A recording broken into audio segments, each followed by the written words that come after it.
하나님의 말씀은 에베소서 4장 17절입니다. 그러므로 내가 이것을 말하며 주 안에서 증언하노니 이제부터 너희는 이방인이 그 마음에 허망한 것으로 행함같이 행하지 말라. 그들의 총명이 어두워지고 그들 가운데 있는 무지함과 그들의 마음이 굳어짐으로 말미암아 하나님의 생명에서 떠나 있도다. 그들이 감각 없는 자가 되어 자신을 방탕에 방임하여 모든 더러운 것을 욕심으로 행하되 오직 너희는 그리스도를 그같이 배우지 아니하였느니라. 아멘. 오늘은 이방인의 삶의 특징을 살펴보고요, 우리가 어떻게 새 사람을 입어야 할 것인지 그 부분을 같이 살펴보고자 합니다. 그러니까 에베소 4장 1절부터 보면 성령께서 하나 되게 하심을 따라 하나 되게 하는 것을 굳게 붙잡으라 이렇게 말합니다. 그런데 쭉 이제 읽어보면 하나 되되 그것은 획일성을 말하는 것이 아니라 다양한 가운데 연합임을 말합니다. 그래서 하나님께서 각자에게 하나님이 주신 은혜를 따라 은사를 나눠주셨다 이렇게 말씀하고 있고요, 그 다음에 은사가 주어진 목적도 결국 교회를 세우기 위함이라 이렇게 말합니다. 그래서 에베소 4장 12절 13절에 보면 이는 성도를 온전하게 하여 봉사의 일을 하게 하며 그리스도의 몸을 세우려 하심이라. 우리가 다 하나님의 아들을 믿는 것과 아는 일에 하나가 되어 온전한 사람을 이루어 그리스도의 장성한 분량에 충만한 데까지 이르리니 이렇게 말하죠. 이게 하나님의 목표고 하나님의 교회를 세우신 목적. 근데 이 말을 하고 난 다음에 곧바로 성경은 뭘 말하느냐, 이방인의 삶의 특징을 말합니다. 그러면서 너희는 더 이상 그렇게 살아서는 안 돼 이렇게 말하고 있습니다. 그러니까 이 부분을 우리가 살펴보고자 하는 겁니다. 첫째, 이방인의 삶의 특징. 이방인의 삶의 특징. 여기서 말하는 이방인의 삶이라는 것은요, 성경적인 다른 용어로 말하면 옛사람의 특징이기도 하고요, 혹은 육신의 특징이기도 합니다. 그런데 오늘 읽은 본문 말씀 17절, 18절, 19절에 보면 이방인의 삶의 특징이 뭔가가 잘 나옵니다. 근데 사실은 이게 거꾸로 나옵니다. 그러니까 뒤부터 나와요. 그러니까 제가 하나씩 지금 간단히 설명하고 넘어갈 텐데 이거를 나중에 뒤집어 보면 이게 뭔지 더 선명해 보입니다. 자, 그러면 17절에 보면 뭐부터 시작하느냐? 가장 첫 번째, 이방인의 삶 혹은 육신의 삶의 가장 큰 핵심이 그들의 사고에 있는 걸 볼 수 있습니다. 그들의 생각, 사고체계. 사고체계에 있는 걸 볼 수 있어요. 그러니까 17절에 보면 아까 읽었습니다마는 너희는 이방인이 그 마음에 허망한 것으로 행함같이 행하지 말라 그랬잖아요. 그러니까 영어 NIV 성경에 보면 이렇게 돼 있어요. You must no longer live as the Gentiles do. 너희는 더 이상 이방인들이 사는 것처럼 살아서는 안 돼 이렇게 말하면서 in the fertility of their thinking, 그들의 사고에 허망한 것으로 행함같이 이렇게 돼 있어요. 자, 이걸 보면 문제는 항상 어디서 시작하느냐, 사고, 가치관에서부터 시작된 걸 볼 수 있습니다. 그러니까 이방인의 삶의 가장 근본적인 문제가 가치관입니다. 가치관이에요. 사고체계라고요. 이 가치관이 이방인의 삶에 있어서도 가장 중요한 요소이고요, 사실 이 가치관이 우리의 신앙에 있어서 가장 중요한 부분 중에 하나입니다. 그래서 성경은 뭐라고 말하고 있는가 하면 너희가 무릇 지킬 만한 것보다 마음을 지키라. 이는 생명의 근원이 거기서 남이라고 말하고 있죠. 사실은요, 이 가치관이 사단이 우리를 시험하는 가장 주된 통로 중에 하나입니다. 그래서 프렌치 페인이라는 분이 그 여러 책을 썼는데 그 책 중에 하나가 사단이 우리를 공격하는 세 가지 영역에 대해서 다루면서 그 중에 하나가 뭐냐? 마인드, 이 가치관입니다. 가치관입니다. 여러분 성경을 보아도 우리가 이걸 잘 볼 수 있는데 고린도 교회 같은 경우에도 정확하게 사단이 시험하되 이 가치관에서 왜곡되게 시험하니까 그들이 사단의 도구로 쓰임받는 걸 볼 수 있습니다. 사단의 도구로 쓰임받는 걸 볼 수 있어요. 자, 고린도서 10장에 그게 나옵니다. 10장 1절부터 한번 보시죠.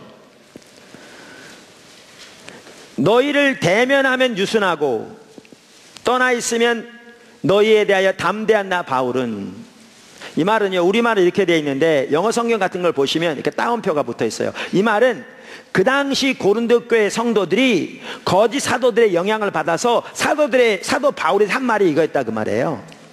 사도 바울은 뭐라고 그랬냐면 떠나 있으면 담대한데 강한데, 이 말은 떠나서 편지를 보낼 때 보면 편지가 매우 강력하고 영향력이 있는데 그런데 대면에 보면 별거 아니다 그 얘기예요. 이게 지금 그 사람이 하는 말을 인용하고 있습니다. 사도 바울이 뭐라고 말하느냐? 나 바울은 이제 그리스도의 온유와 관용으로 친히 너희를 권하고 또한 우리를 육신을 따라 행하는 자로 여기는 자들에 대하여, 보세요, 이걸 보면 그들이 사도 바울을 뭐라고 여겼는가? 육신을 따라 행하는 자라고 여겼습니다. 대하여 내가 담대히 대하는 것 같이 너희와 함께 있을 때에 나로 하여금 이 담대한 태도로 대하지 않게 하기를 구하노라. 그러니까 여러분 그 성경을 조금 연구해 보면 금방 아는데요, 그 당시 고린도 교회가 거짓 사도들의 영향을 받아서 그들의 가치관이 왜곡되기 시작했습니다. 그래서 그들은 육신적인 면에서 사물을 보기 시작했습니다. 이 배후에 사단이 있었습니다. 그러니까 사도 바울을 사도라 인정하지 않고 육신적으로 산다고 비판하고, 그래서 사도 바울이 고린도 교회 갔을 때 쫓겨났습니다. 그래서 쓴 편지가 눈물의 편지입니다. 그러니까 저는 신학을 한국에서 안 해서 한국적인 용어를 잘 모를 때가 많아요. 그 신학적인 용어에서. 저는 신학을 전부 다 미국에서만 했기 때문에. 근데 거기에서는 그 편지를 The Painful Letter라고 그럽니다. 고통스러운 편지라. 그럼 이 편지가 어디에 갔느냐? 일부 학자들은 없어졌다고 보고요, 일부 학자들은 그게 고린도서 10장부터 13장까지라고 말합니다. 근데 이게 그 보낸 편지인지는 알 수 없으되 그 부분을 다루고 있는 건 분명합니다. 그래서 사도 바울이 다시 방문하기 전에 이 편지를 보냅니다. 그리고 나서 디모데인가요? 디도인가? 와서 보고하기를 저들이 변했다는 얘기를 듣고 감사해서 보낸 편지가 고린도후서입니다. 그래서 가서 직면하기 전에 먼저 편지를 보내면서 저들이 돌이키기 원해서 내가 너에 가서 담대히 대하기보다 유순하게 대하기를 원한다, 그러면서 지금 하는 얘기입니다. 이 편지를 보시면. 자, 그러면서 여기 보세요. 3절. 우리가 육신으로 행하나 육신을 따라 싸우지 아니하노니 우리의 싸우는 무기는 육신에 속한 것이 아니요 오직 어떤 견고한 진도 무너뜨리는 하나님의 능력이라. 모든 이론을 무너뜨리며 하나님을 아는 것을 대적하여 높아진 것을 다 무너뜨리고 모든 생각을 사로잡아 그리스도에게 복종하게 하니. 여기 보시면요, 이 사단의 진지 요새가 뭐였느냐? 사고체계인 걸 볼 수 있습니다. 가치관. 그러니까 여러분 영화 같은 데 보면 그렇잖아요. 2차 세계대전 때 노르만디 상륙작전 할 때 독일군 해변에 요새 요만큼 내놓고 속에 숨어가지고 기관 쪽으로 쏘는데 연합군은 피할 자리 하나 없는, 그러니까 그 총에 수없이 많이 죽어가는 이 진지를 요새라고도 하잖아요. 근데 여기에 보면 사단의 그 요새가 어디에 있느냐? 우리의 사고체계에 있다고요. 가치관. 그래서 이 가치관이 왜곡되니까 여기 보시면 이 왜곡된 가치관은 하나님을 아는 걸 대적하고 그들의 삶이 그리스도께 복종되게 하는 것을 대적한다고요. 그러니까 어떻게 되느냐, 사도를 볼 때 육신을 따라 행한다고 대적하고, 여기 7절에 보면 너희는 외모만 보는다다, 외모로 사람을 판단하고, 10절에 보면 그들의 말이, 그의 편지들은 무게가 있고 힘이 있으나 그가 몸으로 대할 때는 약하고 그 말도 시원찮다 하니, 보니까 말도 조라고 외부 모양도 별로 내세울 만한 게 없으니까 사도가 아니라는 거죠. 왜? 외부적인 모양으로 판단하니까. 여기 보시면요, 사단이 그래서 우리를 공격하는 가장 주된 통로 중 하나가 뭐냐? 가치관입니다. 그런데 이방인의 삶에 있어서도 그 가장 핵심적인 요소 중 하나가 뭐냐면 이 사고체계입니다. 가치관입니다. 근데 이 이방인이 가지고 있는 가치관을 성경이 오늘 뭐라고 말하고 있는가? 그게 열매가 없는 것, 허망한 것, 헛된 것, 무익한 것이라고 말합니다. 그 다음에 여기 보시면 작은 두 번째, 그럼 왜 이런 가치관을 갖추게 되었는가? 그 이유는 영적인 분별력이 어두워지기 때문에 그렇습니다. 영적인 분별력이 어두워지기 때문에. 그러니까 18절을 보십시오. 그들의 총명이 어두워지고 그들 가운데 있는 무지함과, 영어 NIV 성경에 보면 They are darkened in their understanding. 그들의 총명에서 어두워지기 때문에, 영적인 분별력이 어두워지기 때문에 이 왜곡된 가치관이 나오는 겁니다. 영적인 눈이 어두워지기 때문에 잘못된 사고체계가 나온다고요. 잘못된 사고체계가 나온다고요. 그래서 하나님의 올바른 가치관에서 떠나 왜곡된 가치관을 가지게 되는 거죠. 그것은 하나님의 생명에서 끊어지는 건데, 끊어지게 되는 건데, 문제는 그들이 이렇게 왜곡된 잘못된 가치관을 가지고 있고 하나님의 생명에서 끊어져 있는데도 그들은 그 사실을 모릅니다. 왜? 그러한 가치관을 가지고 있기 때문에요. 자기들이 가지고 있는 가치관을 가지고 그것을 따라 판단하기 때문에 자기들이 잘못됐다는 사실도 모릅니다. 문제는 뭐냐면 이 모든 것의 원인이 분별력이 어두워진다는 거죠. 거꾸로 돼 있다니까요. 지금 이따 보시면, 먼저 그래서 가치관이 왜곡된다 말하면서 그 원인이 뭐냐? 그 원인이 영적인 분별력이 어두워지기 때문이다 그 말이죠. 그 다음에 세 번째, 왜 영적인 분별력이 어두워지느냐? 그게 이제 바로 그 다음에 나옵니다. 마음이 굳어지기 때문에 영적인 분별력이 어두워지는 겁니다. 여기 아까 18절 다시 보시죠.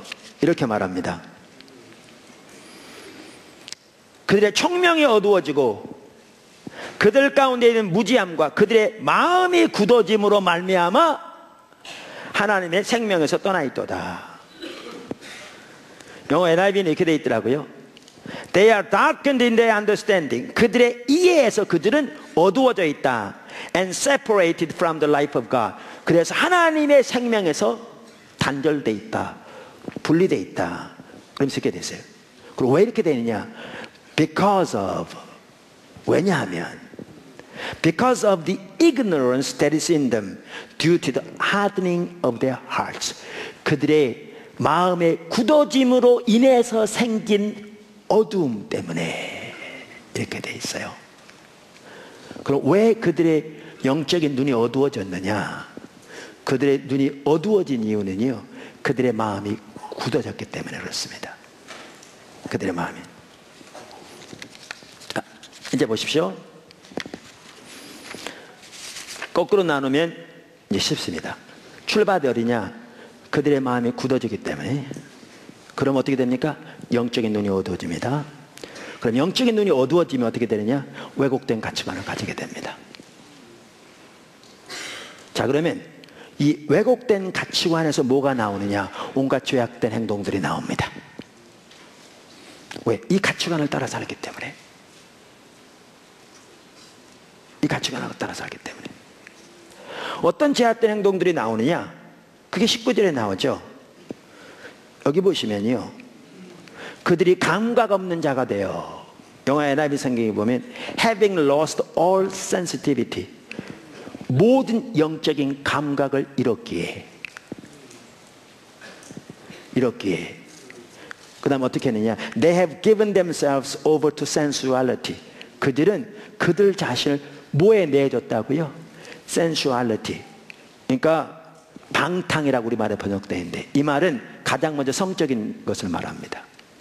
성적인 방탕. 근데 그 다음 보면 모든 부정함이라고 말함으로써 성적인 방탕만을 말하는 게 아니죠. 그래서 눈이 어두워졌기 때문에 그들은 그들 자신을 방탕에 내어줄 뿐만 아니라, 그래서 뭐 하더라고? So as to indulge in every kind of impurity. 모든 종류의 부정함을 탐닉하기 위해서, 탐닉하도록 방탕에 내어지는. 그 다음 뭐라고 그랬느냐? With a continual lust for more. 보다 더 많은 탐욕과 방탕을 위한 그 지속적인 욕구를 가지고, 마치 모처럼 목마른 사람이요 바닷물 먹으면 죽습니다. 바다에서 왜 죽는지 아시죠? 바닷물 먹으면요 더 목이 말라요. 그럼 더 바닷물을 먹게 되고요, 그럼 더 목이 말라요. 목이 타. 그러면 끝내는 사망합니다.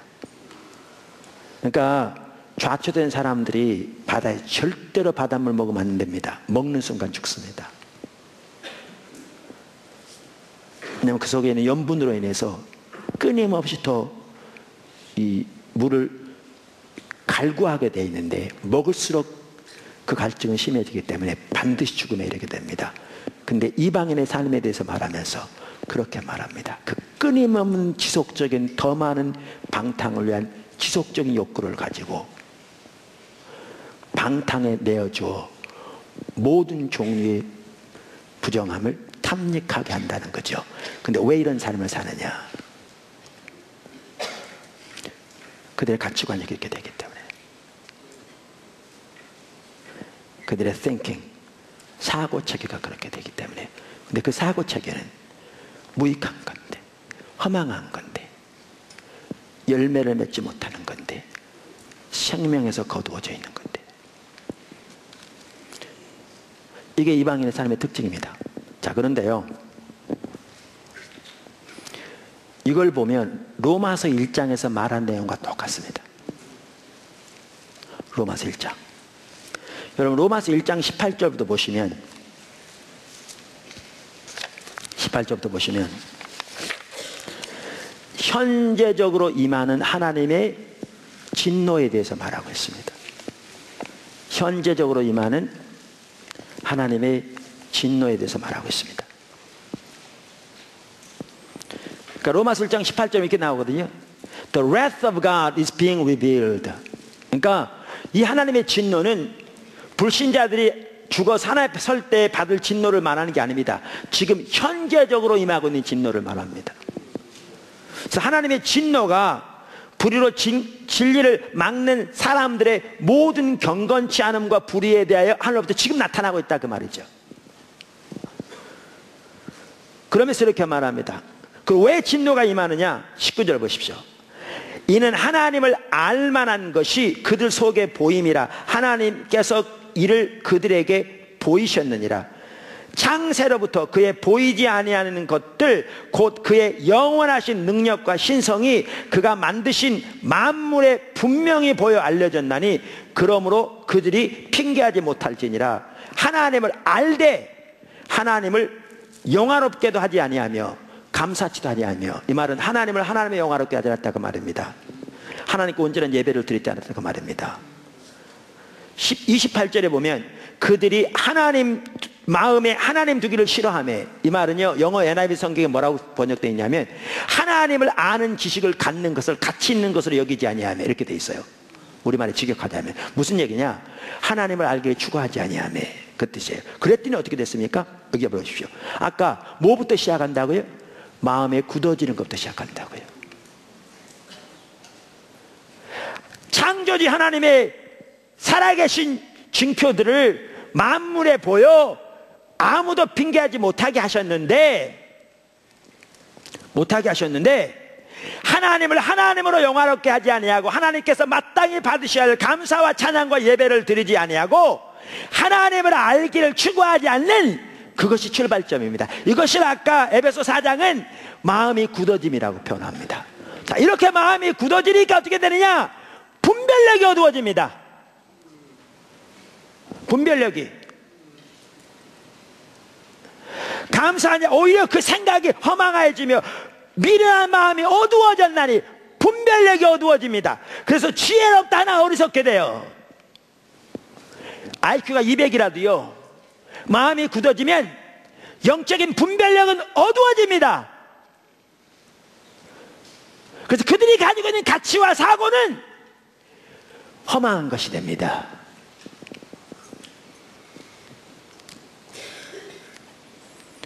전번에 한번 제가 라디오에서 제가 말하면 여러분 누굴지 아는 유명한 분이세요. 공부도 많이 했고 사회적인 지위도 매우 높았고 그분이 예수 믿는 분이에요. 교회 생활 오래 한 분이에요. 그분이 얘기하는데 영적인 면은요 초등학교 1학년이 말한 것 같더라고요.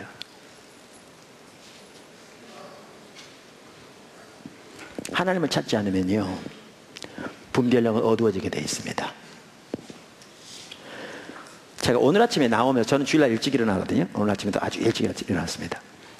준비하고 나오는데 나오다 보니까 제 휴대폰에 새로운 메시지가 왔다고 떠 있어서 들어가 봤더니 페이스북에 새로운 그게 올라와 있는데 제가 연결된 분이 거기다 글을 올렸는데 보니까 어떤 분이 영상이 떠 있더라고요. 제가 링크해서 끝까지 못 들었고요. 오는 길에 그냥 잠깐 들었으니까.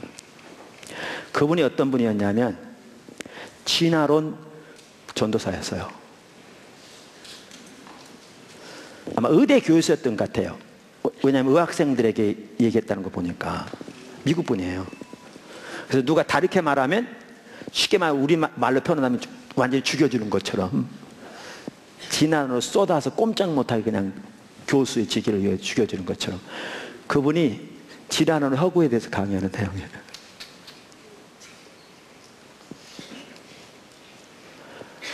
창조의 하나님을 그가 만나게 된 거죠. 근데 거기 보면 뭐가 근본적인 역할을 한 건 한 줄 아십니까? 사고체계가 바뀐 거예요. 왜 사고체계가 바뀐 줄 아십니까? 마음 눈이 밝혀져서 보인 거예요.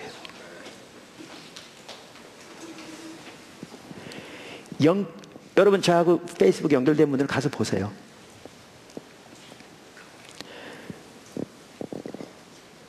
영적인 마음이 굳어지면 하나님을 찾지 않으면 영적인 눈이 어두워져요. 영적인 감각을 잃게 된다니까요. 분별력이 어두워져. 그리고 그 결과로 나온 게 뭐냐? 그 결과로 나온 게 왜곡된 사고체계가 나와요. 그 사고체계를 따라 사는 거예요. 그래서 온갖 죄악 가운데 자신을 내어 맡기는 삶을 살아요. 그것이 무익한 열매 없는 허망한 것임에도 그 사실을 몰라요. 왜? 사고체계가 그렇게 가지고 있기 때문에.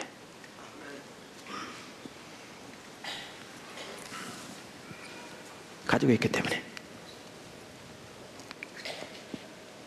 그러면서 여기 한 가지 로마에서는 뭐라고 말하고 있는가 하면요, 하나님께서 지금 불의한 자들에게 현재적으로 내리는 그 진노에 대해서 말하고 있는데, 그 진노가 뭐냐? 반복적으로 나온 게 뭐냐면 God gave them over, God gave them over to. 그러니까 그들을 내버려 두셨다고요. 뭐 하도록? 온갖 죄 가운데 탐닉하는 삶을 살도록 내버려 두셨다고. 이게 진노라고 그랬어요. 근데 아까 에베소 4장에 보면 아까 우리가 읽었는데 누가 거기에 내버려 두었다고 그랬어요? 그들 자신들이 자기들을 온갖 죄를 탐닉하도록 내버려 두었다고 그랬어요. 똑같이 내버려 두었다고 그랬는데 로마서에서는 하나님이 내버려 두었다고 그랬고 에베소서에는 그들이 자신들을 내버려 두었다고 그랬어요. 여러분 성경에 보면요, 이게 정확하게 성경적이에요. 당연히 성경이니까. 성경에 보면 하나님이 바로의 마음을 강팍하셨다고 나오고요, 또 다른 구절에 보면 바로가 자기의 마음을 강팍했다고 해서 둘 다 맞는 얘기예요. 마음이 굳어지니까 하나님의 은혜가 거치는 거예요. 하나님의 은혜가 거쳐서 영적인 분별력이 어두워지니까 왜곡된 가치관, 사고 체계를 가지고 있는데, 그래서 그들이 죄 가운데 자신을 내어버려 두는 삶을 살도록, 그 삶을 살도록 하나님이 내어버려 두신 거예요. 근데 동시에 에베소를 보면 이렇게 떠나 있기 때문에 자기들이 그렇게 스스로 선택하여 자기 몸을 죄악의 방탕에 방임하는, 내어버려 두는 삶을 산 거죠. 정확하게 성경적입니다. 근데 이걸 하나 더 보셔야 돼요. 이걸 보셔야 돼요. 로마서 1장 18절 이하는 불신자들에 대한 구절입니다. 구절이 가장 먼저는 이 구절이. 근데 오늘 에베소 4장도 이방인의 삶의 특징을 말하고 있습니다. 아까 본 것처럼. 근데 우리가 읽은 것처럼 이따도 보겠지만, 너희는 이방인들이 사는 것처럼 더 이상 그렇게 살지 말아라, 이렇게 명령하고 있는 걸 보면 그들이 이미 그렇게 살고 있었다는 거예요. 예수를 믿었는데도. 그러니까 이 말은 가장 먼저는 이방인에 대한 구절이기도 하지만, 사장과 연결해 보아도 너무나 명백하게 알 수 있듯이 에베소 4장, 이 말은 그리스도인들에게도 정확하게 해당되는 말이에요. 제가 과거에도 말했듯이. 무슨 말이냐, 우리가 하나님 구하는 것을 중단하면, 하나님을 알기를 추구하지 아니하면, 하나님께서 마땅히 받으셔야 할 예배를 하나님께 온전히 드리며 그분을 영화롭게 하며 그분께 감사하는 진정한 예배와 진정한 찬사와 진정한 하나님께 우리의 삶을 드리는 그러한 예배를 드리지 아니하면 마음이 굳어지게, 이제 마음이 굳어지는 게 그게. 그러면 인간은 예수를 믿어도 이해 없이 영적인 분별력이 어두워지게 돼 있어요. 영적인 분별력이 어두워지게 돼 있어요. 영적인 눈이 어두워져요. 그럼 영적인 분별력이 어두워지면 곧바로 나오는 게 뭐냐 하면 그들의 가치관이 왜곡되기 시작해요. 아까 광고 때 나눈 것처럼 그들의 가치관이 왜곡돼. 그들의 사고체계가 왜곡돼. 고린도 교회처럼 본인들은 그러한 가치관을 가지고 있기 때문에 자기들은 옳다고 주장해. 그러니까 맨날 자기들의 옳다는 주장만 내세워요. 자기의 정당성만 내세워. 문제는 뭐냐면 영적인 분별력이 어두워졌기 때문에 이 가치관이 지금 잘못되어 있는 건데 그걸 못 보는 거예요. 그걸 못 봐요. 왜? 영적인 눈이 어두워져 있기 때문에. 그럼 어떻게 되느냐? 이제 시험 드는 거예요. 하나님을 알지 못하고 아까 고린도서 10장에 나온 것처럼 그들의 생각이 그 속에 복종되지 않고 그들의 삶이 그 속에 복종되지 않고, 그럼 하나님의 생명이 그들과 함께 하지 않아요. 그리고 그 가지고 있는 가치관이 허망한 거예요. 근데 못 봐. 이게요 이방인의 삶의 특징인데 이방인에만 해당되는 게 아니에요. 예수 믿는 사람에게도 그대로 해당돼요. 그대로 해당돼요. 그러니까 사실 로마서 1장만 하더라도 오늘날 성도들 삶 속에 그러한 죄악들이 많은데 하나님이 그냥 내어버려 두신 이게 하나님의 진노라고요. 근데 너무나 적지 않은 성도들은 이런 열매가 그들의 삶 속에 가득한데도 사업에 큰 문제 없고, 뭐 시간 19년 교통사고 난 사람 없고, 뭐 병원에 입원한 사람 없으니까 자기들은 올바른 상태에 있다고 착각 속에 빠지고 있는 거죠. 하나님의 간섭이 없는데, 하나님이 진정으로 사랑하시는 분을 사랑하는 자를 징계한다고 말한 것처럼 하나님을 정말 사랑하셨으면 간섭하셨을 텐데.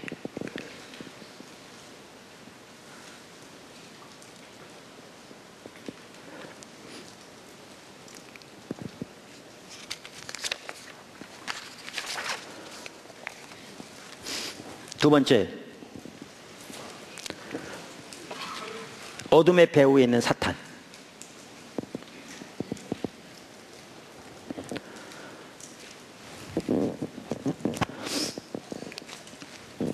잘 들으십시오. 지금까지 살펴본 내용이 뭐였냐면 이방인의 삶의 특징이었어요. 다시 말하면 육신의 삶의 특징, 다른 말로 하면 옛사람의 특징.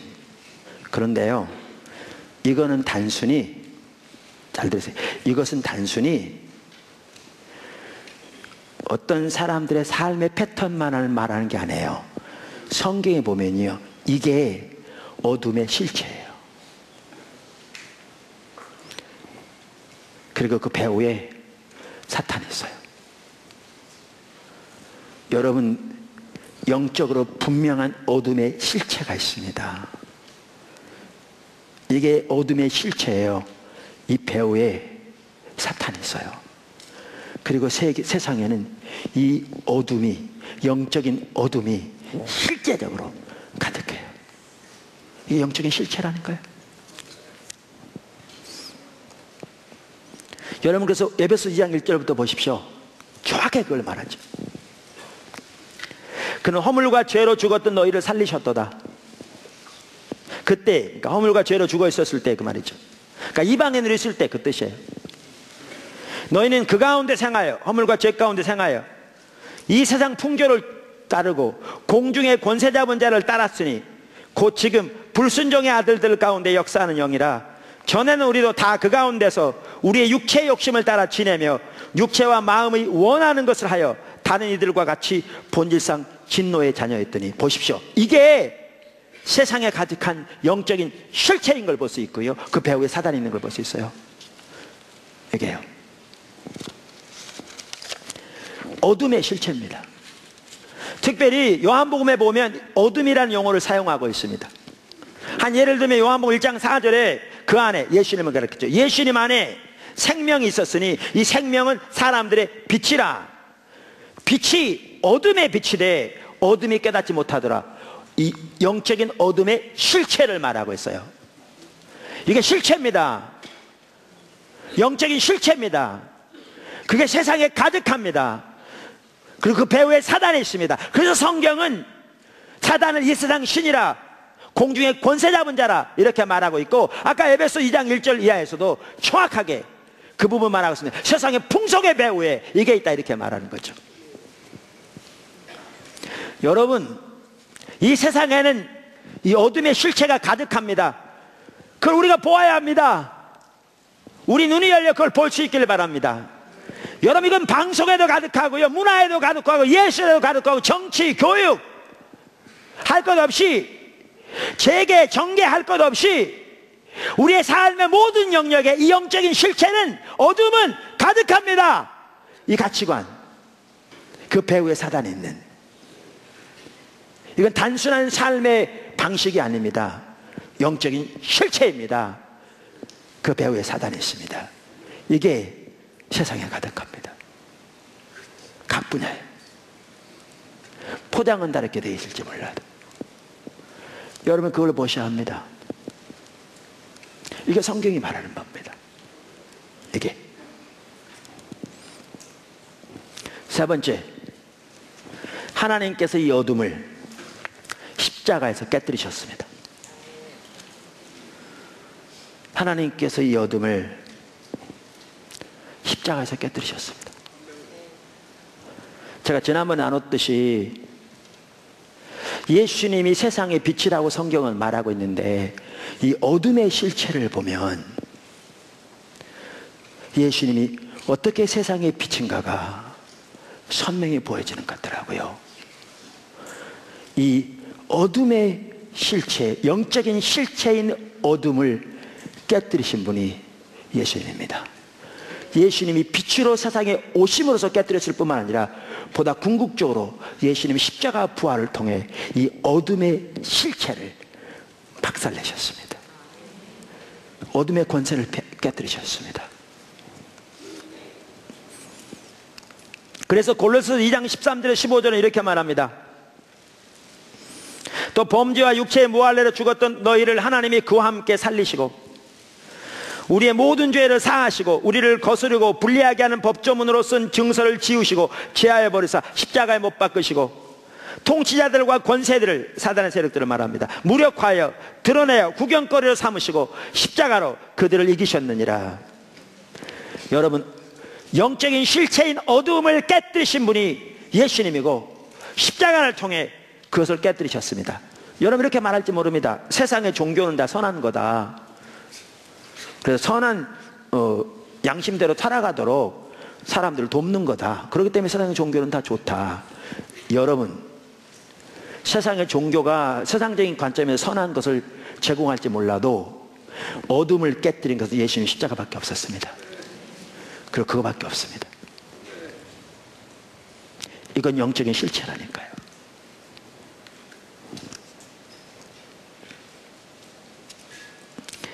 빛을 발하지 못하는 기독교인이 많습니다.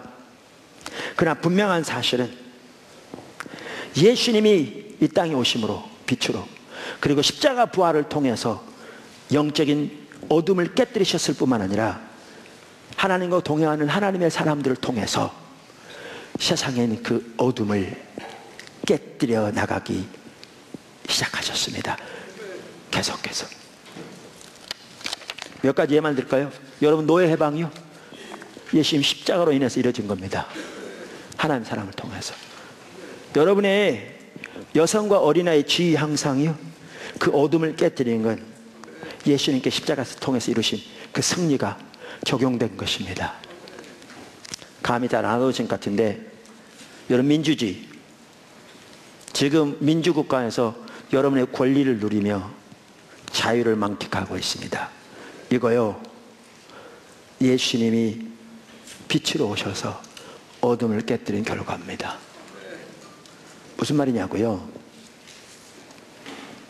진화론에 의하면 인간은 약육강식의 법칙에 따르는 보다 발달된 동물에 불과합니다. 개나 다를 바 없습니다. 공산주의에 의하면 사람은 국가를 위한 하나의 도구에 불과합니다. 물질에 불과하죠. 그래서 지난번에 여러분 강의 들으셨겠지만 북한에서 극심한 기근이 있었을 때 그들이 제일 먼저 죽인 사람들이 누군지 아세요? 노동력이 없는 노약자, 병든 자들이었습니다. 그들의 관점에서는 노약자, 병든 자들은 식량이나 축내는 국가에 아무런 도움도 되지 않는 국가 재산에 불과했습니다. 그래서 그들은 아무런 거리낌이 없이 그들을 죽였습니다. 여러분, 노약자나 어린이나 건강한 사람이나 아픈 사람이나 장애인이나 튼튼한 사람이나 남자나 여자나 IQ가 뛰어난 사람이나 모자란 사람이나 뛰어난 사람에 비해서 그들이 진정한 권리를 갖는 게 어디서 나온 줄 아십니까? 하나님의 피조물로서, 하나님의 형상을 닮은 하나님의 피조물로서 각자는 하나님이 주신 아무도 침범할 수 없는 고유의 권한과 존엄성을 가지고 있다는 그 진리에서 민주주의가 탄생한 겁니다.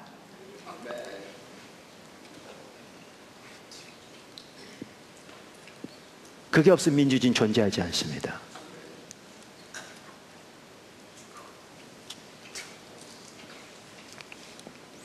제가 미국에 한번 들어가는데 그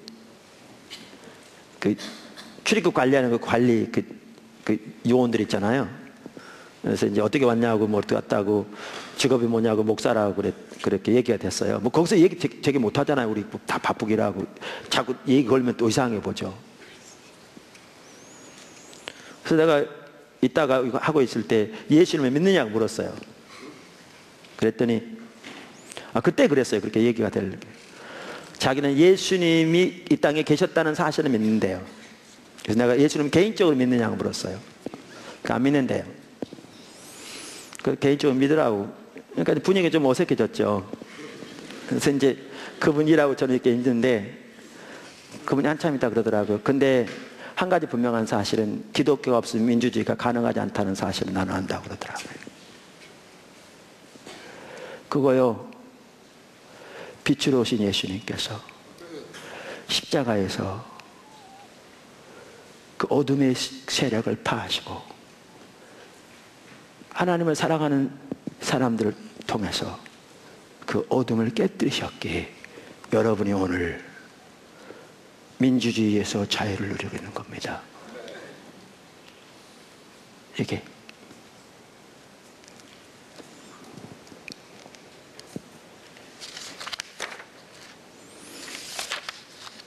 제가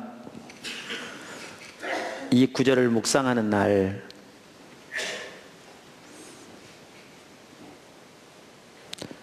그러니까 주님은 이 세상에 그 권세가 파해졌으나 영향력을 역시 가지고 있는 그 영적인 실체인 어둠, 사단, 이 운명은 결정되었어요. 권세는 파해졌어요. 영향력을 아직 행사하고 있죠. 모처럼 노르만디 상륙 작전을 통해서 독일군의 패배는 이미 다 결정되었지만 독일이 항복하기까지는 전쟁이 계속되었던 것처럼, 그리고 우리 주님이 오신 그날에는 그 모든 어둠의 실체는 지옥불에 던져지고 사단과 함께 거긴 더 이상 어둠이 없는 것으로 인도될 텐데, 그때까지는 어둠이 영향력을 발하고 있지요. 여기에서 주님은 우리를 통해서 그 빛을 발하셔서 세상의 어둠을 깨뜨리기 원하시는데, 제 자신을 보니까 절박한 기도가 나오더라고요.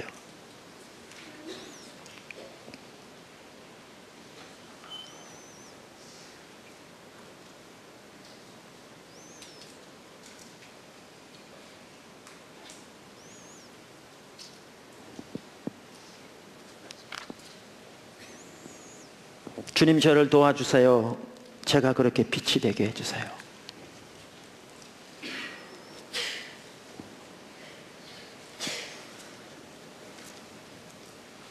이처럼 예수님께서 빛으로 이 세상에 오셔서 빛을 비추실 뿐만 아니라 보다 근본적으로 십자가 부활을 통해 어둠을 깨뜨리셨습니다.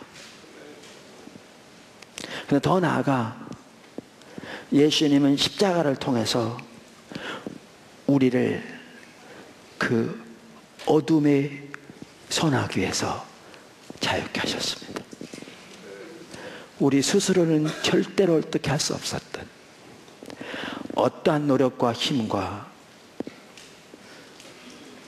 우리의 학식과 노력과 배움으로도 그 소나기를 벗어날 수 없었던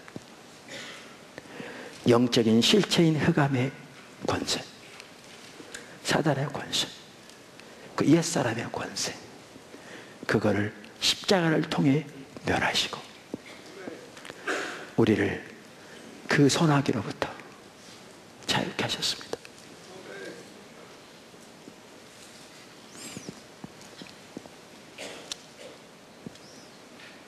그래서 성경에 보면 예수님이 십자가 못 박혀 돌아가실 때 단순히 우리 죄를 대신해서 죽으셨을 뿐만 아니라 예수님이 십자가 못 박혀 돌아가실 때 우리가 예수님과 함께 그곳에서 못 박혀 죽었고, 뭐가?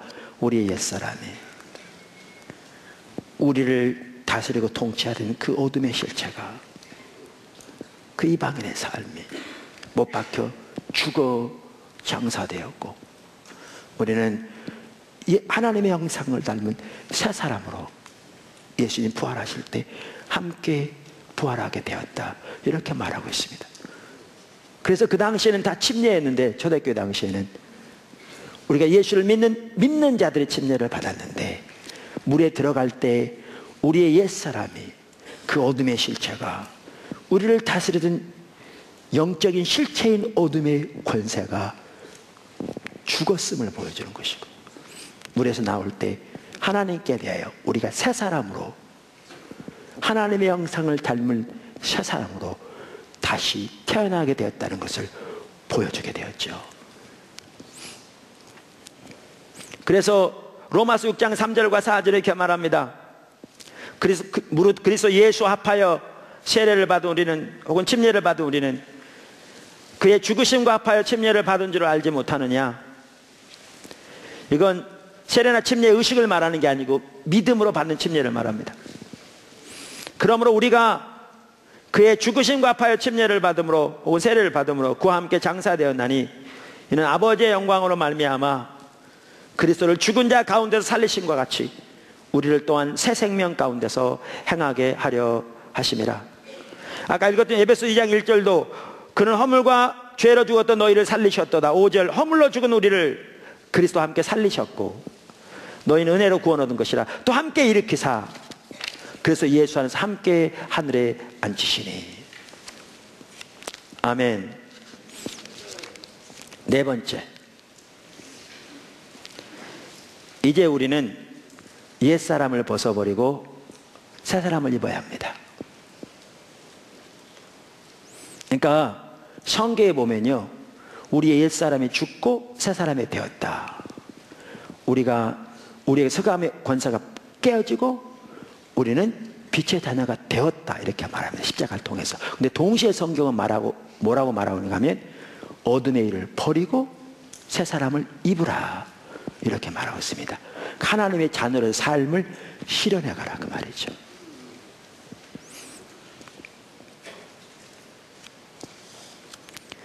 아까 4장 17절, 오늘 본문 말씀 에베소 4장 17절 읽었는데요, 우리말 성경에는 그 마음에, 그러니까 너희는 이방인이 그 마음에 허망한 것으로 행하지 말라, 이렇게 돼 있잖아요. 근데 이게 현재형이라고요. 그러니까 이 말은 무슨 말이냐면 그 당시에 그 성도들이 이렇게 살고 있었던 걸 보여줘요. 그 시대가. 그래서 이 말은 무슨 뜻이냐면 너희는 더 이상 그렇게 살지 말라, 이렇게 말하고 있는 거라고요. 그래서 영어 NIV 성경은 아까도 제가 읽은 대로 that you must no longer live, 이렇게 돼 있네. 너희는 더 이상 그렇게 살지 말라, 이렇게 돼 있다니까요.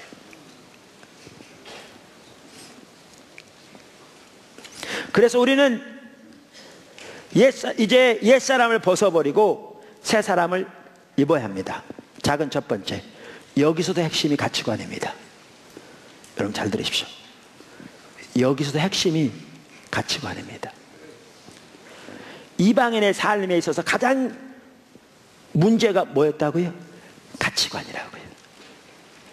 사고체계. 이게 잘못되니까 거기에 잘못된 행실이 나왔습니다. 우리가 새 사람을 입기 위해서도 가장 중요한 한 가지 요소가 뭐냐? 새롭게 대할 요소가 뭐냐? 가치관에 새롭게 대해야 합니다. 가치관에. 그래서 여러분 오늘 읽었던 본문을 이어서 쭉 읽어보시면요, 20절에 오직 너희는 그리스도를 그같이 배우지 아니하였느니라. 그러면서 21절에 진리가 예수 안에 있는 것 같이 너희가 참으로 그에게서 듣고 또한 그 안에서 가르침을 받았을진데, 22절 너희는 유혹의 욕심을 따라 썩어져가는 구습을 따르는 옛사람을 벗어버리라. 그러면서 23절에 뭐라고 말합니까? 새 사람을 입으라고 말하면서 가장 먼저 나온 말이 뭡니까? 오직 너희의 심령이 새롭게 돼, 이렇게 말합니다. 심령이 새롭게 돼요. 영어 NIV 성경에는요, to be made new, 새롭게 되어야 한다. 뭐가? in the attitude of your mind, 너의 생각에, 너의 사고의 자세에서 새롭게 되어야 한다, 이렇게 되어 있어요. 다시 말하면 가치관에 새롭게 되어야 합니다. 새 사람으로 살아가는 데 있어서 가장 중요한 요소가 뭐냐? 사고 체계가 새롭게 되어야 합니다. 하나님 중심적인 가치관으로 무장되어야 합니다. 그만큼 가치관이 중요합니다.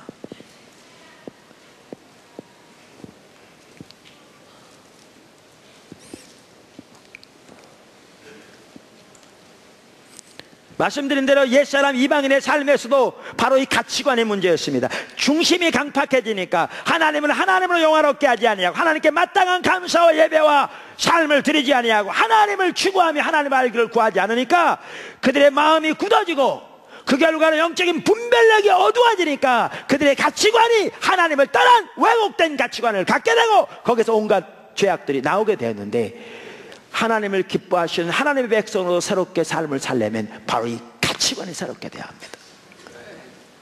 이 가치관이 여기서부터 시작합니다. 그래서 여러분 잘 아시다시피 로마서 12장 1절과 2절이 이 부분을 똑같이 말하고 있습니다. 우리가 전에도 이 구절을 살펴보았습니다만은 로마서 1장부터 11장까지는 교리적인 부분입니다. 사도 바울의 서신서 항상 두 파트로 되어 있습니다. 먼저 교리적인 부분을 말하고 난 다음에 그걸 토대로 실천적인 부분을 말합니다. 그런데 로마서 1장부터 11장까지가 교리적인 부분이라니까요. 12장 1절에 그런 거로 이 전체를 토대로 이제 너희가 신앙으로 삶을 살아야 되는데, 그러면 첫 번째가 뭡니까? 가장 먼저 말한 게 1절 2절 보십시오. 그러므로 형제들아, 내가 하나님의 모든 자비하심으로 너희를 권하노니 너희 몸을 하나님이 기뻐하시는 거룩한 산 제물로 드리라. 이는 너희가 드릴 영적 예배니라. 2절, 너희는 이 세대를 본받지 말고. 여러분 이 세대가 어떤 세대인지 아세요? 아까 흑암의 권세가 통치하는 세대입니다. 이방인의 삶의 자세가, 그 가치관이 주를 이루는 세대, 그것이 옳은 삶이라고 이해하는 세대, 그것이 영적인 실체의 흑암이고 그 배후에 사단이 있는데, 그 세대를 말합니다. 그 세대를 본받지 말고, 그러면서 이렇게 말합니다. 오직 마음을 새롭게 함으로 변화를 받아 하나님의 선하시고 기뻐하시고 온전하신 뜻이 무엇인지 분별하도록 하라. 마음을 새롭게 함으로 변화를 받아. To be transformed by the renewing of your mind. 너의 사고 체계를 새롭게 함으로 변화를 받아. 여기도 보십시오. 뭐부터 시작하느냐? 사고 체계가 바뀌어야 합니다. 가치관이 바뀌어야 합니다. 이게 새 삶을 사는 출발점입니다. 출발점입니다. 그래야 하나님의 뜻을 분별할 수 있죠. 그러면 어떻게 올바른 가치관을 갖게 될 것인가? 이거를 절대 그래서 설명 못합니다. 지금 제가 그냥 언급하고 넘어가겠습니다. 몇 가지만 중요하다고 보는. 첫째, 말씀으로 무장해야 합니다. 바로 그 21절 위에 보면 에베소서 아까 나왔었죠? 뭐라고 나왔습니까? 진리가 예수 안에 있는 것 같이 너희가 참으로 그에게서 듣고 또한 그 안에서 가르침을 받았을진데. 말씀으로 무장해야 합니다. 전반적인 하나님의 진리로.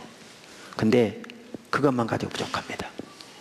둘째, 주를 위해 삶을 드려야 합니다. 그래서 아까 로마서 12장에서도 그렇죠. 너희 몸을 거룩한 제사로 드리라. 근데 잘 들으세요. 여러분 오늘날은요, 이런 얘기를 하면 성도들이 부담스러워합니다. 시험 듭니다, 어떤 사람들은. 근데 여러분이 성경을 읽어보시면 여러분이 그 흑암의 권세를 하나님이 깨뜨리시고 자유케 하사 하나님의 자녀 삼으셨다고 되어 있는데요, 여러분이 구원을 받아 그리고 하나님을 아버지라 부르는, 아바라 부르는 자녀 삼으셨다고 했는데, 하나님의 자녀가 되면 하나님의 영광을 위해 삶을 드리는 것은 가장 기본적인 자세입니다. 성경에 보면 우리가 예수를 구세주와 주님으로 믿는다는 것은 가장 기본적으로 이게 포함됩니다. 근데 오늘날은 가장 기본적인 얘기를 하는데 성도들이 부담스러워하고 시험 듭니다. 그만큼 신앙이 멀리가 있는 거죠. 성경에서 말하는 신앙에서.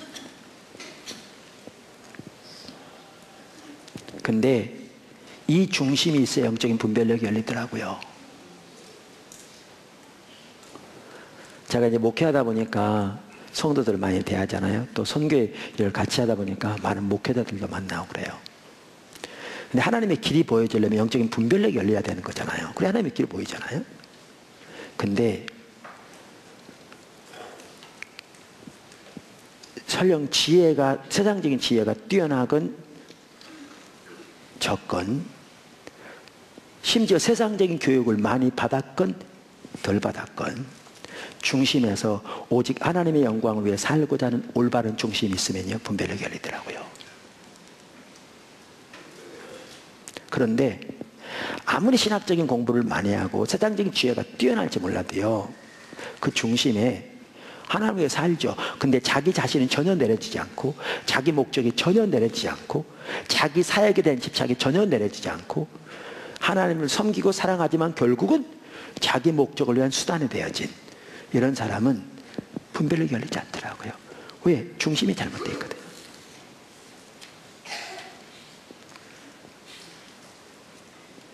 로마서 12장에서 사도 바울이 마음이 새롭게 되는 것을 말하기 전에 너희 몸을 거룩한 산제사로 하나님께 드리라고 말했어요. 여기 같이 간다고 저는 확신합니다. 성경이 명명백백하게 말하고 있고요, 제가 사람들을 경험하면서 정말 수없이 많이 봅니다. 정말 수없이 많이 봅니다. 세 번째, 당연히 세상을 본받지 말아야 하고요. 여러분, 아까도 말씀드립시오. 여기 세상, 이 세대, 그거는 백화점 가는 걸 말하는 게 아니라니까요. 어떤 사람은 세상을 본받지 말라, 세상을 사랑하지 말라 그러니까요, 그걸 잘못 이해해가지고 휴일에 남편하고 가족하고 야외에 놀러 가는 걸 안 가요. 그걸 세상 사랑으로 여겨가지고요. 그 잘못된 이해예요. 좀 강당에서 말하긴 좀 그런데, 여러분 중에 그런 분이 있을까봐 그런데, 어떤 분은 남편과 잠자리 하는 걸 잘 안 해요. 세상 사라고 여겨가지고요. 그러니까 안면에 남편이 눈이 뒤집어져가지고 교회를 못 가게 하죠. 그냥 전혀 성경적이 아니에요. 나가서 읽어보세요. 잘 모르시는 분들은 남편하고 아내 안 읽어서 아가서 1장부터 마지막까지 읽어보세요.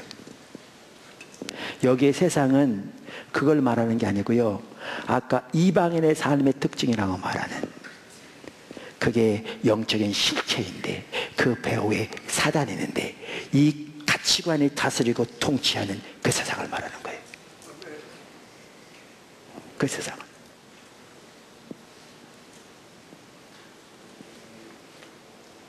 그게 어떤 세상의 분야에 있든 이 가치관이 다스리고 통치하는 그 세상을 말하는, 그걸 본받지 말라는 거예요. 그걸. 그 세상이 너희를 이렇게 빚도록 허락하지 말라 그 말이에요. 그러니까 세상을 본받지 말라면 어떤 학자가 그렇게 표현했더라고요.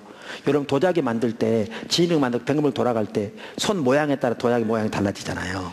그런 것처럼 세상에 너희들을 그렇게 빚도록 허락하지 말라고 얘기해요. 그렇게.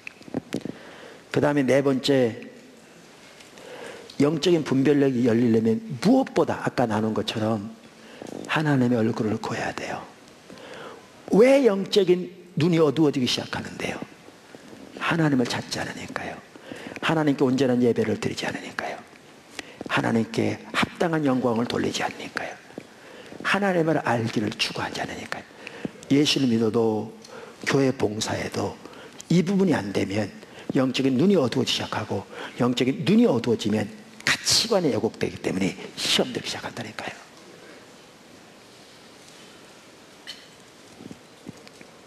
작은 두 번째, 이제 우리는 새 사람을 입어야 합니다. 그러니까 우리의 가치관이 새로워야 될 뿐만 아니라 이제는 새 사람을 입어야죠. 근데 여기 보면 정말 이렇게 하나님이 우리에게 의도하신 삶이 얼마나 고귀하고 놀라운가가 보여진 것 같더라고요. 무슨 말이냐? 아까 읽었던 에베소 4장 23절에 뭐라고 그랬어요? 오직 너희의 심령이 새롭게 되어, 그 다음 24절 보세요. 뭐라고 그랬는지? 하나님을 따라 의와 진리의 거룩함으로 지으심을 받은 새 사람을 입으라. 이렇게 돼 있는데요. 제가 영어 NIV 성경을 보니까 저는 그 성경을 많이 보거든요. 개인적으로 읽을 때도 그렇고. 그래도 이렇게 써 있어요. 24절을. And to put on the new self. 그러니까 새 사람을 입으라. 그러니까 아까 뭐라고 그랬어요? 우리가 예수를 믿는다는 것은 예수님이 십자가 못 박혀 돌아가실 때 그동안 우리를 통치하고 다스리던, 우리가 어떤 노력으로도 그 손아귀에서 벗어날 수 없던 영적인 실체인 억압을 깨뜨리셨다고 했잖아요. 그래서 우리의 옛사람이 어떻게 해요? 예수님과 함께 죽어 장사진에 우리와는 상관없이 됐다. 우리를 그 손아귀에서 자유케 하셨다고 해요. 그리고 우리는 어떻게 해요? 새 사람으로 태어나게 됐다 그랬잖아요. 이미 창조됐다 그랬잖아요. 근데 여기는 이 창조되었는데 새 사람으로 이제 그것을 입으라는 거예요. 너희가 이렇게 새롭게 되었으니까 이제 그 사람을 살라는 거예요. 근데 이렇게 표현되어 있어요. To put on the new self. 새 사람을 입으라 그러면서 새 사람을 설명하면서 이렇게 됐어요. Created to be like God in true righteousness and holiness. 진정한 의와 거룩함에서 하나님처럼 되도록 창조함을 받은 새 사람.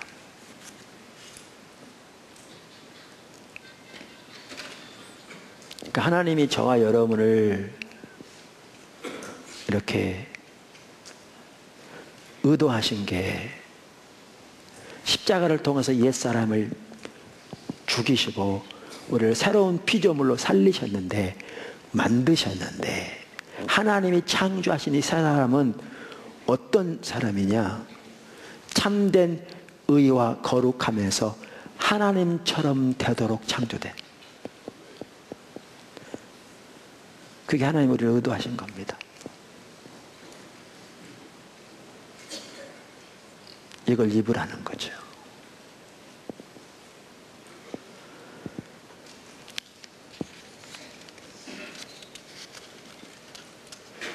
그러면서 25절을 보시면요, 이제 이 새 사람을 입으라 그러면서 옛 사람을 벗어버리라 그랬는데, 이제 구체적으로 그 당시 상황에서 이제 예를 듭니다. 근데 그 첫 번째가 뭔지 아세요? 25절 보면 언어부터 다룹니다. 말부터. 그만큼 우리의 말이 달라져야 합니다. 그런즉 거짓을 버리고 각각 그 이웃과 더불어 참된 것을 말하라. 이는 우리가 서로 지체가 됨이라. 그러면서 그 아래 보면 쭉 여러 가지 죄악들 말하고, 관계의 죄들, 도덕적인 죄들을 언급하고, 그러한 것을 버리고 새 사람을 입음으로써 성령을 근심케 하지 말라고 말하고, 마귀가 틈탈 것을 틈을 주지 말라고 말합니다. 자, 그럼 우리가 어떻게 해야 새 사람을 입습니까? 그것도 여기서는 자세히 살펴볼 시간이 없고요, 간단히 언급만 하겠습니다. 오늘 설교는 전체적인 윤곽만 살펴보는 시간이니까. 물론 우리의 노력도 중요합니다. 결단도 중요합니다. 그래서 골로새 3장은 뭐라고 말하고 있는가? 이렇게 말해요. 3장 3절. 이는 너희가 죽었고 너희의 생명이 그리스도와 함께 하나님 안에 감추어졌음이라. 우리 생명이신 그리스도께서 나타나실 그때에 너희도 그와 함께 영광 중에 나타나리라. 그러므로 땅에 있는 지체를 죽이라. 이 경우에는요, 단순 과거형입니다. 죽이라 그 말이에요. 재능 없이 그냥 죽여, 그 뜻이에요. 아, 반박하지 말고 죽여, 뭐 토를 날지 말고 그냥 죽이라니까, 그 뜻이에요. 이 말은, 그러니까 이 얘기는 뭐냐면 우리가 해야 할 부분이 분명히 있습니다.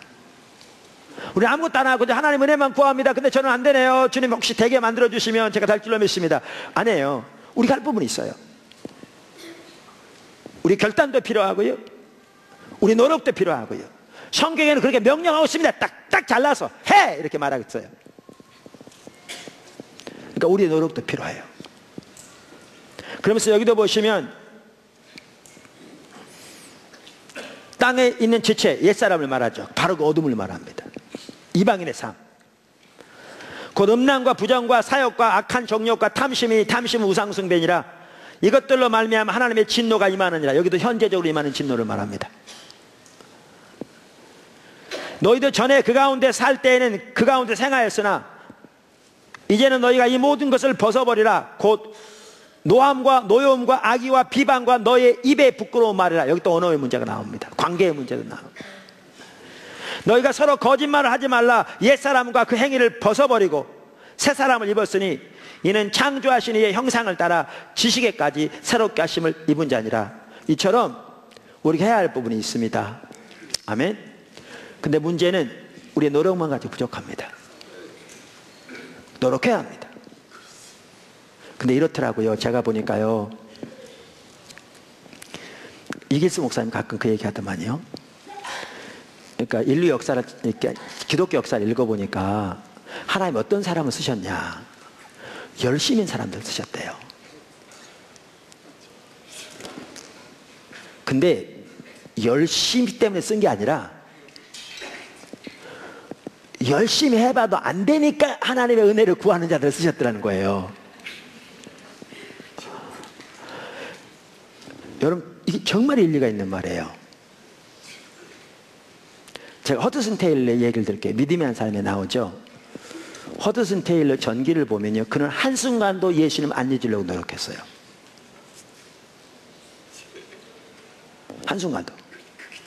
그러니까 정말로 예수님 안 잊어야지, 정말 화도 안 내야지. 근데 여러분 해보셨죠? 안 해보셨구나. 다 해보셨잖아요. 안 잊으려 하면 할수록 그 다음 순간 잊어먹어. 한순간도 안 잊어야지. 그 다음 순간 딴짓하고 있어. 화를 안 내야지. 성질을 이렇게 하고 나면 내가 지금 뭐 했나. 보세요. 이렇게 한순간도 잊지 않으려고 노력하고 하는데 그럴수록 더욱더 있는 자기 모습을 발견한 거예요. 근데 어느 날 주님이 딱 보이신 거예요. 뭐냐면 자기가 자기 스스로 주님을 안 잊으려고 노력했지, 자기가 자기를 도와주도록 주님을 의지하지 않고 있은 걸 딱 보이신 거예요. 그래서 자기가 자기 스스로 주님을 잊지 않으려는 노력까지도 내려놓고 자기를 도우시는 주님을 의지하게 됐어요. 그랬더니 그때부터 하늘의 기쁨이 그의 삶 속에서 경험되었다고. 갈라디아서 2장 20절, 내 안에 그리스도가 사시는 그 삶, 믿음으로 되진 그 삶이 경험되진 겁니다. 한 가지 더 예를 들게요. 제가 과거에요, 그 애들이 하는 그 스타크래프트라는 오락 있죠. 그 전략 게임. 요즘은 좀 많이 보여요. 오래된 얘기입니다. 저는 뭘 하면 깊이 빠지거든요. 그래서 애들이 오락한 거 하면 아빠 하지 말라고 그래요. 왜냐면 하면 다 깊이 빠져 다 지워버리거든요. 그때까지. 스타크래프트, 저는 이렇게 머리 쓰는 걸 좋아하거든요. 스타크래프트 했는데요, 한번 하면 4시간, 5시간 밤을 새는 거예요. 주로 언제 하냐? 주일날 밤에. 주일 하루 종일 이제 성교 가면 이제 좀 머리도 식힌 것도 필요하고, 다 그럴 때가 있죠. 그럼 그거 하면 그날 밤새는 거예요. 이렇게 하기를 제가, 그럼 얼마나 죄책감이 들어요? 또 한 4시간 하는 거예요. 근데 얼마나 죄책감이 들어요? 그럼 이제 하나님 기도, 하나님 도와주세요. 제가 스테이크를 밤새요. 그러다 이제 집회에 나가요. 그럼 바쁘니까 이제 못해.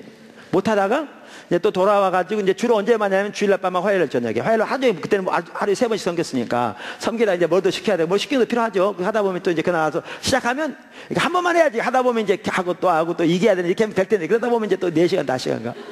그럼 하나님, 그렇게 하게 이제 몇 주가 지났나 몇 달이 지났나 그래서 한두 달 지난 것 같아요. 그 당시에. 근데 그때는 어떤 일이 있었냐면 이제 포도나무 초기예요. 이 사건은 오래된 사건이에요.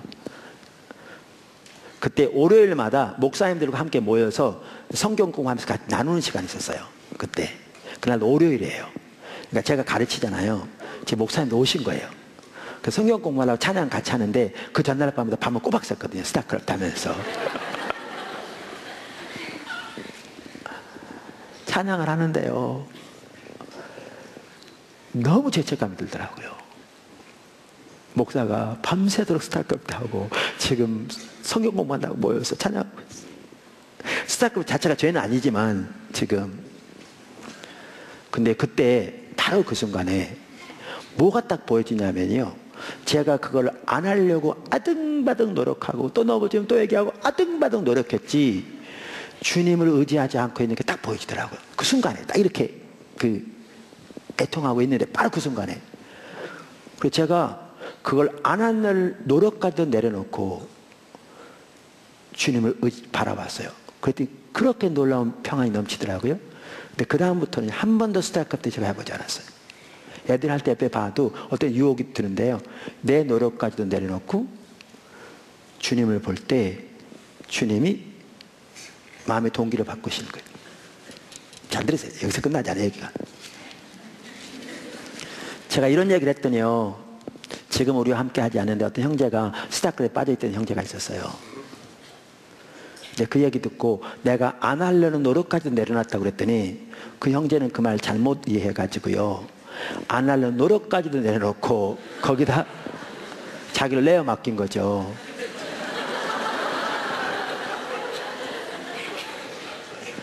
전혀 헤어나지 못한 거죠.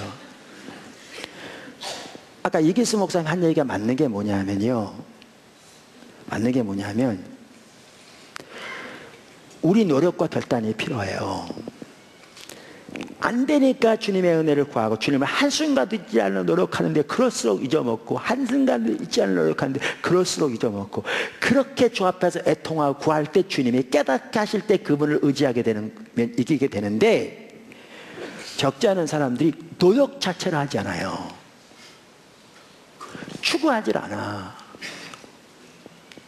그리고 내어 맡겨. 그래도 안 된다고만 해. 그러니까 믿음의 한 삶을 경험하지 못하는 거예요. 그러니까 그 얘기예요. 우리의 노력만 가지고 안 돼요. 문제는 뭐냐면 성경에 보면 하나님이 명백하게 이렇게 하라고 단적으로 명령하고 있어요. 이 얘기는 우리가 주님의 뜻대로 살고자 해서 고민하고 안 되니까 또 엎어지고 또 고민하고 또 일어나고 또 엎어지고 그렇게 애통하는 과정을 통해서 주님께서 우리의 스스로의 노력만 가지고 되지 않고 주님이 십자가에서 이루신 승리를 깨닫게 하시고 주님이 곁에 계셔서 도우시도록 인도하고 계신 분이 보여지게 될 때 우리가 예수님을 의지함으로 믿음으로 승리하게 되는 건데, 너무나 적지 않은 사람들이 노력 자체를 하지 않으니까 믿음의 한 삶 자체도 경험하지 못하는 거죠.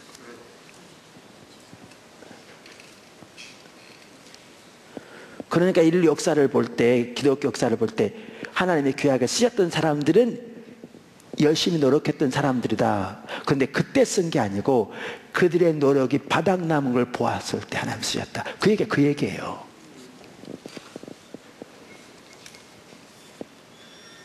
그 얘기입니다. 노력, 결단 필요합니다. 그것만 가지고 안 되죠. 그래서 두 가지만 더 말씀드릴 텐데, 하나는 십자가 위한 삶을 사는 겁니다. 우리의 옛사람이 이미 죽었음을 인식하고 그 위에 믿음으로 서는 겁니다. 근데 이게 정확하게 이게 뭐냐면 아까 제가 설명한 내용 그대로입니다.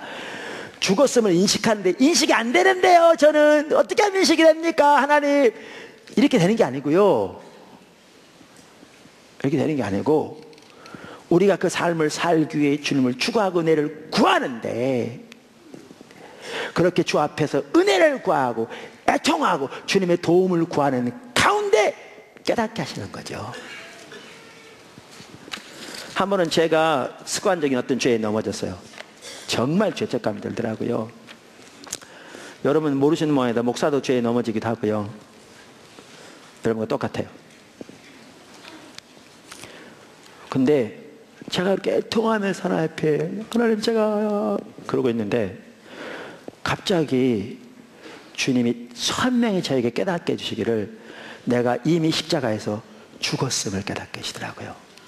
내가 비록 반복적으로 넘어질지 몰라도 때로는 나는 더 이상 죄에 속해 있지 않음을, 나는 더 이상 내 옛사람은 죽었음을, 나는 더 이상 흑암의 노예가 아님을, 나는 더 이상 흑암에 속해 있지 않음을, 나 때문이 아니라 예수님의 십자가로 인해서 나의 그 옛사람이 이미 죽었으니 딱 보이더라고요. 그러니까 그래, 내가 회개하고 돌이켜 내 삶을 주의 영광을 위해 드리면 되는 것이고, 그러나 나는 더 이상 저기 속해 있지 않은 것이 않다는 게 보여지니까요, 제 마음속에 정말 놀라운 평화가 넘치더라고요. 우리가 예수님과 함께 죽었다는 사실을 인식하고 간주하라고 로마서 6장에 말하고 있는데, 이거요, 그렇게 주님의 은혜를 구하고 주님의 도움을 구하는 과정에서 주님께서 여러분의 마음을 밝히셔서 여러분의 옛사람이 예수님과 함께 십자가에 못 박혀 죽었음을, 여러분 때문이 아니라 주님의 십자가 때문에, 여러분의 공로 때문이 아니라 여러분을 향한 하나님의 그 크신 사랑으로 인하여 죽었음을 인식하게 되고 그것을 믿음으로 서게 될 때 놀라운 승리와 놀라운 그 기쁨과 안식과 그 삶을 살 수 있는 힘과 원동력을 받게 되는 겁니다. 이걸 한마디로 십자가의 삶이라고 그러죠. 제 십자가의 복음의 책에 나오는 그 한 단어 반드시 배우면 중요한 일이죠. 또 하나가 뭐냐, 결국 하나님과 동행하는 사람이 필수입니다. 다시 말하면 성령과 동행하는 사람이 필수입니다. 신앙의 본질, 그게 성령의 삶을 사는 방법이기도 합니다. 갈라디아서 5장 16절 이렇게 말하죠. 너희는 성령을 따라 행하라. 그리하면 육체의 욕심을 이루지 아니하리라. 육체의 소욕은 성령을 거스르고 성령은 육체를 거스르나니, 여기 육체는 아까 이방인의 삶, 그 흑암의 실체, 그걸 말합니다. 이 둘이 서로 대적함으로 너희가 원하는 것을 하지 못하게 하려 함이니라. 그리고 우리가 너무나 소중하게 여기고 귀한 말씀, 로마서 8장 1절부터 보시면 이걸 명백하게 보여주죠. 그러므로 이제 그리스도 예수 안에 있는 자에게는 결코 정죄함이 없나니, 이는 그리스도 예수 안에 있는 생명의 성령의 법이 죄와 사망의 법에서 너를 해방하였습니다. 저는 이것들이 생각합니다. 7장 보세요. 7장 뭐가 나와요? 오라 나는 공고한 사람이로다. 사도 바울이 주님의 뜻대로 살고자 하는데 안 되는 거죠. 넘어진 자신을 발견한 거죠. 누가 이 사망의 몸에서 나를 건져내랴 애통하고 탄식하고, 그 과정을 통해서 뭐가 보여집니까? 죄와 사망의 법에서 자기를 자유케 하신 하나님의 승리가 비춰진 거죠. 그걸 통해서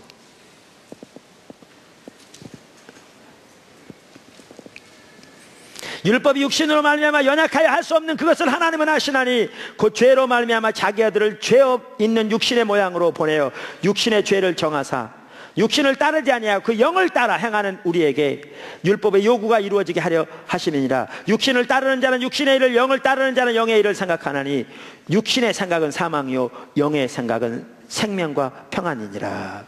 육신의 생각은 하나님과 원수가 되나니, 이는 하나님의 법에 굴복하지 아니할 뿐 아니라 할 수도 없습니다. 육신에 있는 자들은 하나님을 기쁘시게 할 수 없느니라.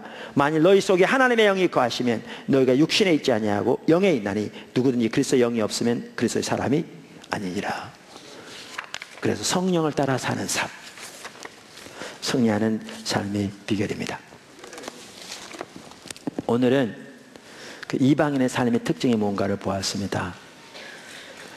그리고 그것이 영적인 실체인 흑암인 걸 보았고요. 그 배후에 사단이 있는 것도 보았습니다. 근데 그 출발점이 마음이 굳어짐, 거기서 영적인 눈이 어두워지고 분별력이 어두워지고, 그래서 사고 체계가 왜곡되는 걸 보았고요.